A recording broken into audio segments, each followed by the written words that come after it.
Bairro da Lapa, Lisboa.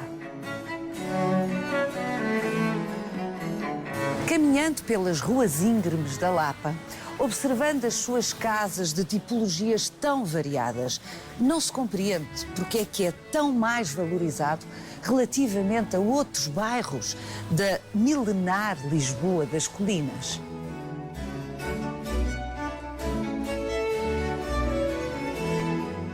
É verdade que a partir de finais do século XVIII, aqui se construíram grandes casas e palacetes que conferiram à Lapa a reputação de bairro para gente chique.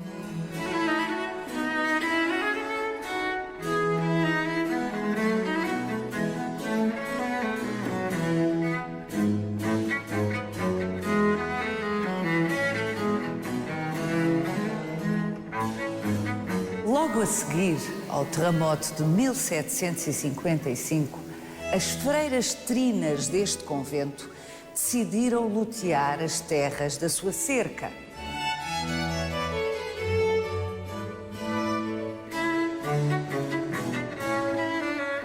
À revelia dos planos do Marquês de Pombal para a reconstrução de Lisboa, as freiras trinas promoveram a construção de 500 casas de pedra e cal.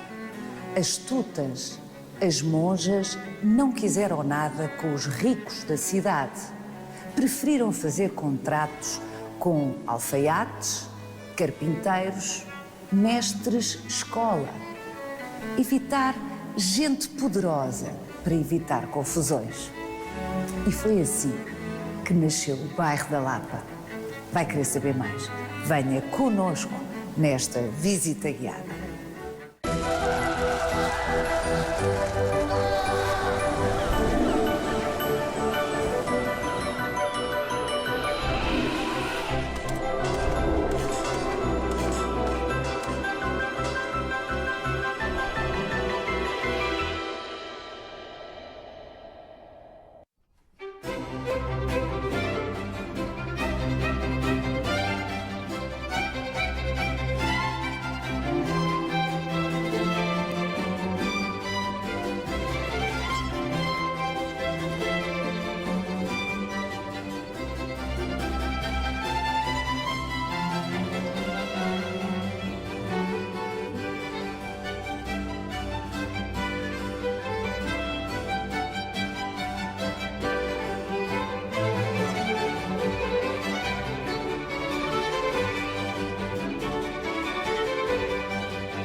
José Sarmento Matos,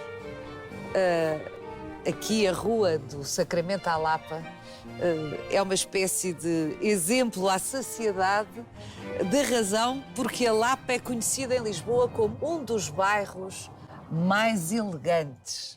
Sim, esta zona da Lapa que se começa a urbanizar a seguir ao terremoto, mas de uma forma muito especial. Eram grandes propriedades, que eram, aliás, do Conde do Redondo, e que ele vai talhar e faz um afuramento perpétuo com o João Fernandes de Oliveira, o contratador dos diamantes do Brasil.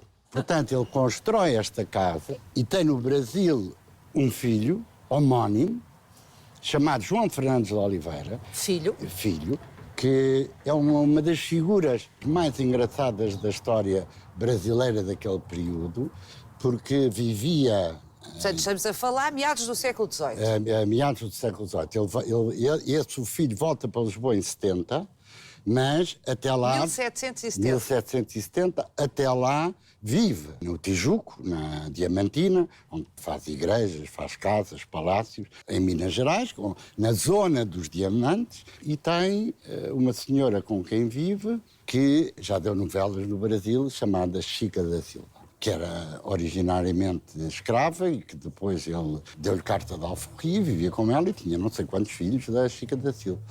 Chica da Silva. Chica da Silva. Em 1770, ele vem para Portugal, porque o Marquês de Pombal tira-lhe o contrato dos diamantes e vem ver para aqui. E então, com a filharada toda, que todos mulatos, não é? Claro. E depois ele faz... Então, a Chica da Silva viveu nesta casa? Há quem diga que ela veio e que depois vivia aqui, como é evidente, com os filhos todos. E eram muitos.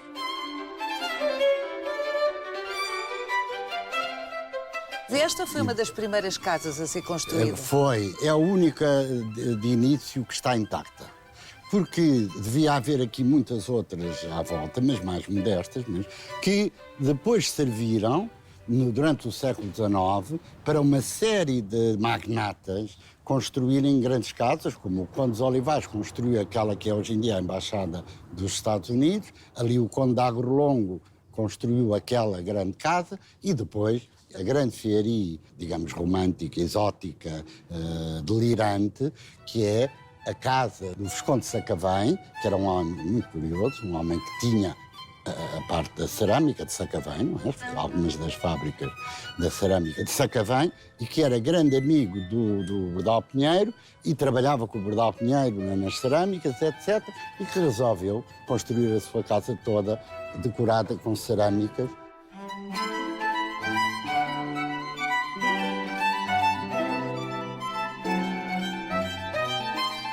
Nesta zona da cidade de Lisboa,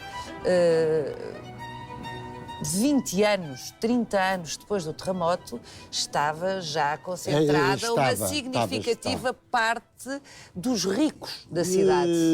Sim, mas sobretudo no século XIX. Sobretudo no século XIX. Isso é um fenómeno, sobretudo os novos ricos do século XIX. A seguir à Revolução Liberal, etc. Toda esta zona se transformou numa zona muito especial, não é? Muito especial. De grandes casas, grandes vivendas, grandes jardins, sobretudo jardins à inglesa. José Sarmento Matos, mas a verdade é que a história deste bairro, do chique bairro da Lapa, não começa com a gente rica e poderosa. De maneira nenhuma, isto tem uma história muito particular. E vamos até ali à Rua das Trinas, que eu conto-lhe a história. Ótimo.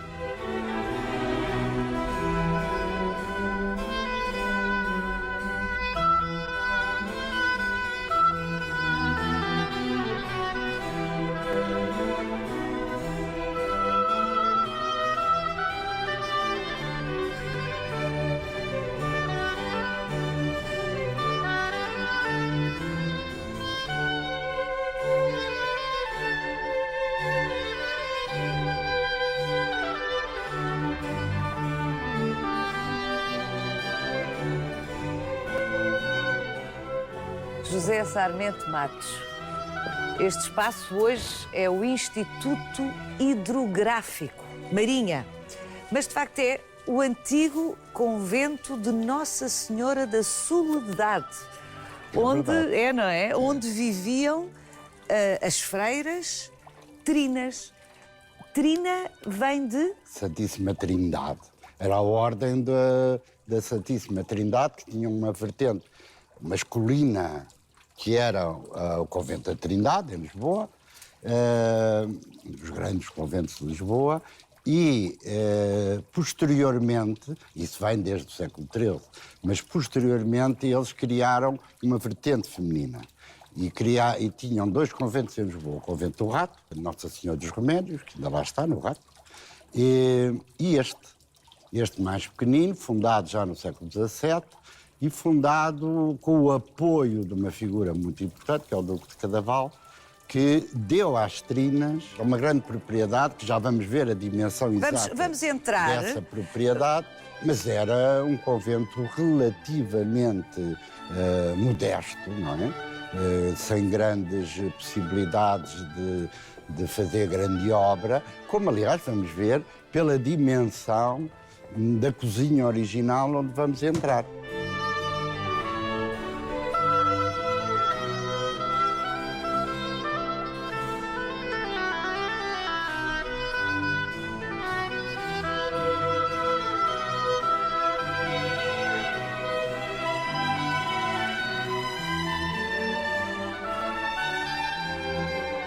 Era aqui a cozinha das freiras trinas deste convento, quando se deu o terremoto de 1755.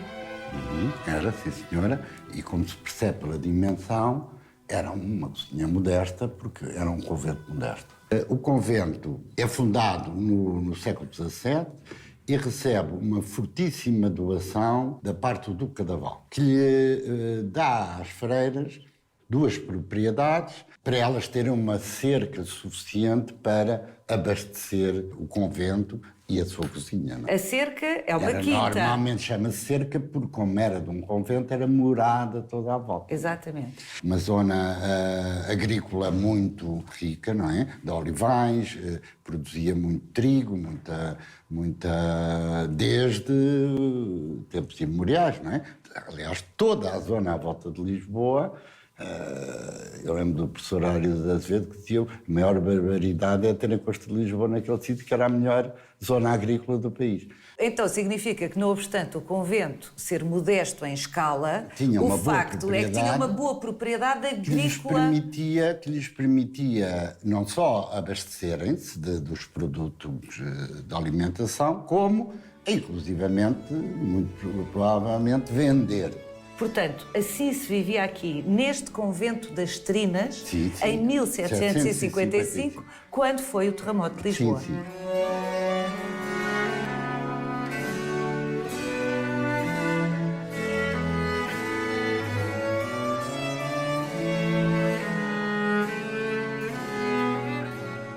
Em 1755, só existiam aqui edificados mosteiros ou conventos. Sim.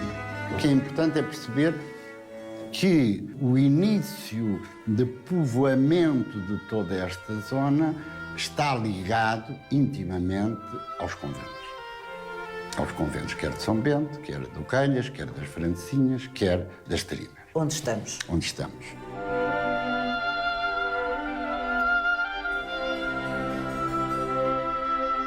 Trinitários eram donos de grande parte do país. Desde o tempo de Dom João I, eles fazem afuramentos com ruas. Portanto, eles têm um saber. O que é que as freiras fizeram? As freiras pegaram na propriedade que tinham, definiram um modelo, que no fundo é um modelo perfeitamente tradicional, do ponto de vista, se a gente pegar no Bairro Alto, já no século XVI, é mais ou menos este tipo de desenho, que também é o desenho da Baixa. Uhum. É um retilíneo, não é? Retilíneo, certinho, muito romano. Isto foi tudo urbanismo romano. E elas fizeram o quê? Definem 3 ruas principais, uma travessa, que hoje em dia se chama rua, que é a Rua das Praças, e logo em fevereiro, março, começam uma euforia de contratos. Conseguiu-se descobrir no cartório, neste cartório, os contratos todos. De maneira que nós temos os nomes todos das pessoas e podemos fazer uma leitura sociológica fantástica disto. Quem foram as pessoas? Mestres de línguas, mestres de dança, mestres de alfaiates, muitos calafates. Calafates? E os calafates eram dos barcos, do arsenal, não é? Os que calafetavam os barcos. Faziam a impermeabilização dos barcos. Mestre de escola. Os mestres de escolas e depois muitos estrangeiros. Muitos estrangeiros. Os primeiros habitantes da Baixa são estrangeiros. Esta coisa de dizer que a Baixa se está a descaracterizar com o turismo, a mim dá vontade de rir, porque no século XVIII os primeiros habitantes da Baixa são todos estrangeiros. Mas isso é outra... é outra história.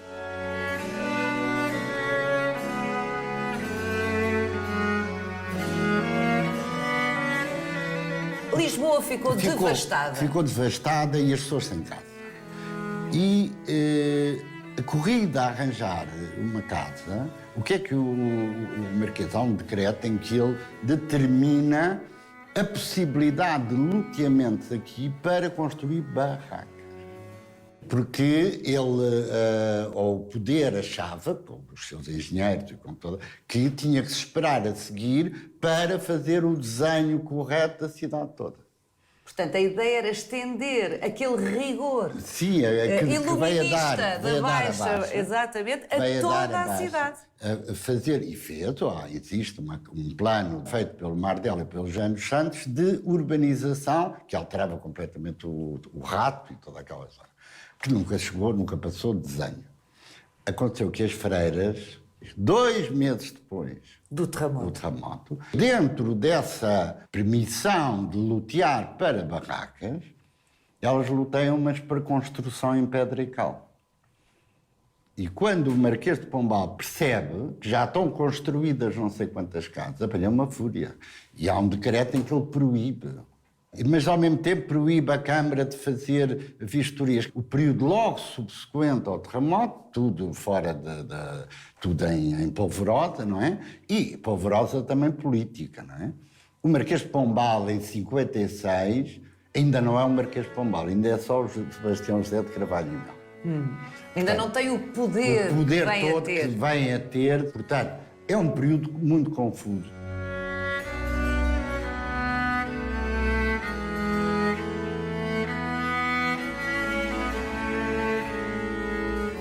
Portanto, temos acesso a esses contratos. Quantos contratos foram? Eu acho à volta de 500. 500 contratos? Sim. Os lotes tinham todos 30 palmos de frente e 70 e tal, 80 de fundo, para ter um quintal, que era isso que a população adorava. O grande problema da Baixa é que a Baixa não tem quintais. E o lisboeta estava habituado ao quintal. O quintal é uma coisa mítica na história de Lisboa. Era uma tradição para ter umas arvinhos de fruto, como temos uma laranjeira, um limoeiro, uma nespereira e depois umas galinhas a andarem a cacarejar à volta. Não é? Quer dizer, que chegavam. Mas as casinhas pequeninas? As casas tinham 30 palmos de frente, 6 metros. 6 metros. Dá 2 portas, que aliás, que vamos ver, 2 portas, uma janela no meio, tudo já estava definido. Pelas freiras? Pelas freiras. A Por cima da porta tinha que ter uma pedra, chamada pedra de foro, a dizer trinas, e o número do foro. Depois eles iam todos ao convento pagar o foro. E que permitiu às freiras, de repente, ter uma renda e um rendimento, como iremos ver o resultado dessa melhoria.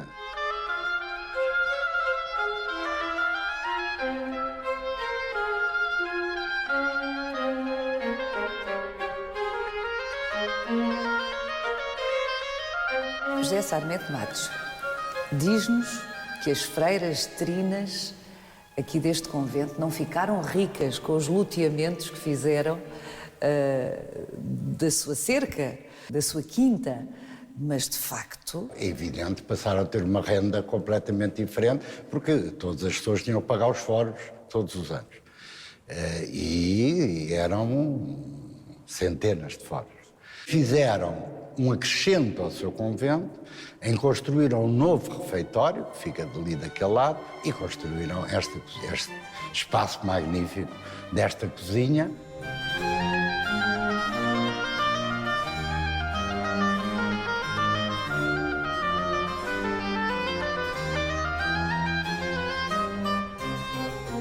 Porquê é que, em vez de fazerem lotes maiores e, portanto, ganhar mais dinheiro, fizeram lotes tão pequeninos para pessoas tão mais humildes? Porquê?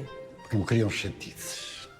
E é evidente, com pessoas com outro estatuto social, podiam ter mais problemas. Até porque, derivado aos próprios problemas que tinham com o poder, não é? Curiosamente, os poderosos, nesta zona, foram para a zona, para lá da Rua de São Domingos, que depois chamou Lapa dos Ricos, e inicialmente tudo em barracas. O que eles chamavam barracas eram edifícios construídos em madeira. No fundo, a gente chama de barraca, mas não é propriamente um bairro da Lata. Exato. Quer dizer, eram algumas de um luxo asiático, tudo forrado a sedas, etc. O rei mandou fazer uma barraca, porque tinha medo das paredes. A seguir ao terremoto, houve o pavor que lhe caíssem as paredes em cima. Ou então, alguns aristocratas, que tinham as suas quintas nos arredores, foram para as quintas. Era, de facto, a gente mais necessitada, que não tinha hipótese de ir para quintas, nem que precisava de casas. No fundo, é a gênese da futura burguesia. A futura burguesia urbana de Lisboa tem muito a ver com todos estes processos, que não só das trinas, o caso dos beneditinos é idêntico.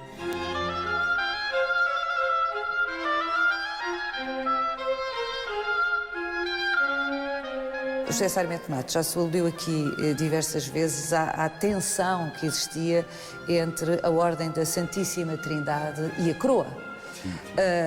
E, portanto, no fundo, estas freiras deste convento estavam abrangidas por essa tensão. Desobedeceram ao Marquês quando, em vez de deixarem construir barracas, as tais barracas, deixaram construir em pedra e cal nos seus loteamentos, não é? É evidente que havia uma tensão muito forte, porque a função da Ordem dos Trinos era a redenção dos cativos. Como pode ver ali no teto, lá está o anjo custódio, o anjo protetor, a levantar duas pessoas com correntes agrilhoadas. A fundação da Ordem tem a ver com as cruzadas, que eram uma ordem dedicada à Santíssima Trindade, cuja função principal era percorrer as ruas das cidades. É uma ordem urbana, não é uma ordem rural. Percorrer as ruas da cidade, reunir esmolas e depois ir aos infiéis buscar os cativos. Isto começa com as cruzadas. Os cativos quer dizer os reféns, os presos. Ou, inicialmente, sobretudo, os cruzados que ficavam presos, que eram apanhados pelos muçulmanos, ou então, depois, todo o resultado da pirataria. Toda a costa portuguesa até ao século XVIII esteve sob o perigo constante de raids, de incursões de piratas, que não eram bem piratas, no fundo eram corsários. Claro que não se ia à praia. Não se podia andar muito, ter cuidado a andar na praia, que tinha que estar sempre com muita atenção. Desembarcavam e levavam as pessoas e devolviam as pessoas mediante o resgate. Chamado, portanto, o resgate dos cativos. Quando a gente há pouco tempo viu aquelas piratarias na Somália, etc. Exatamente. Era assim. Passavam os barcos e os tipos tomavam os barcos. Não é? Às vezes era barcos e também se pagavam os barcos.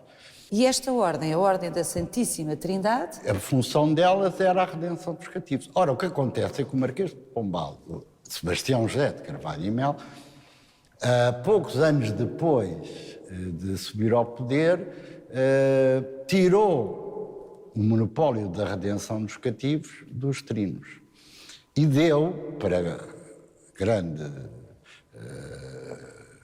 gritaria, a um holandês, o Sr. Guildmister, que ainda por cima era protestante. Mas a que propósito é que fez isso? Fez um contrato, um monopólio, os monopólios pombalinos e até a redenção dos cativos entrou nesse negócio. negócio. Portanto, quando as freiras, as trinas deste convento, desobedecem com algum descaramento ao Marquês de Pombal, deixando construir em pedra e cal, quando ele só tinha dado autorização para construírem em madeira, não é? Elas fazem-no porque, de facto, estão a participar dessa zanga da ordem com o Marquês de Pombal. É evidente que há uma desobediência. Só que ele fechou os olhos. Proibiu, mas fechou os olhos. Porque já estavam tantas coisas construídas quando ele faz esse decreto que era um bocado inevitável. E depois, porque ele não podia afrontar aquela gente toda. Ele não tinha a igreja, com quem estava em guerra, tirando os franciscanos, mas não tinha grande parte da igreja, não tinha a grande aristocracia. Ficava com quem? Não é? Tinha os homens do comércio, toda essa gente, e precisava do povo, da população. O que é que ele ia fazer? Mandar arrasar? José Sarmento Matos, vamos ver uma das casas que restam aqui na Lapa, dessa primeira geração de casas construídas à revelia do Marquês de Pombal.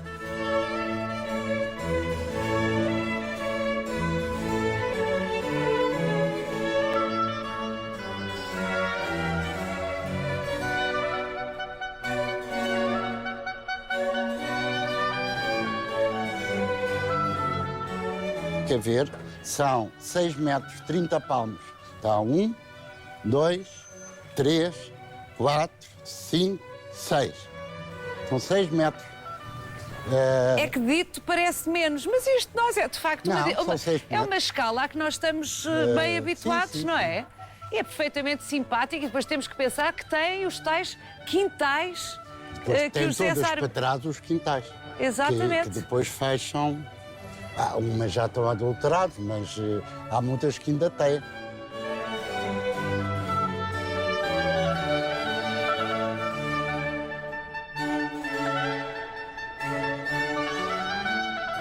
José Sarmento Matos, é muito engraçado pensar a importância, a relevância que teve um punhado de mulheres de uma ordem, ou de uma secção de uma ordem que era considerada menor. No Sem conjunto, pôr os pés na rua.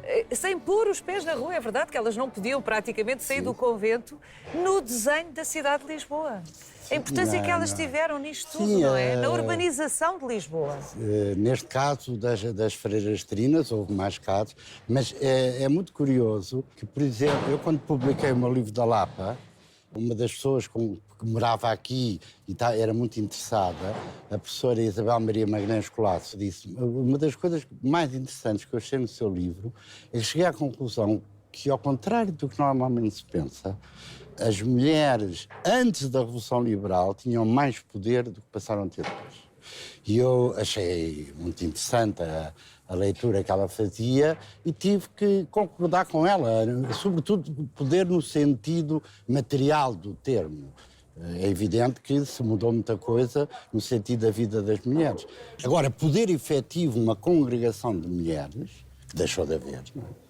Deixou de haver congregação. Sim, com a extinção das ordens religiosas, a congregação nomeadamente. de mulheres, senhoras de um grande património, elas tinham mais poder, evidente.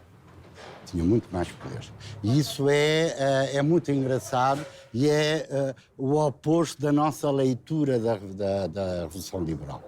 Foram as freiras trinas que desenharam, que começaram por desenhar a Lapa. A vontade política é evidentemente que é delas. Das freiras trinas. Das freiras da Santíssima Trindade, ainda por cima, neste caso, ao arrepio da vontade do próprio poder, com quem ninguém estava habituado a brincar.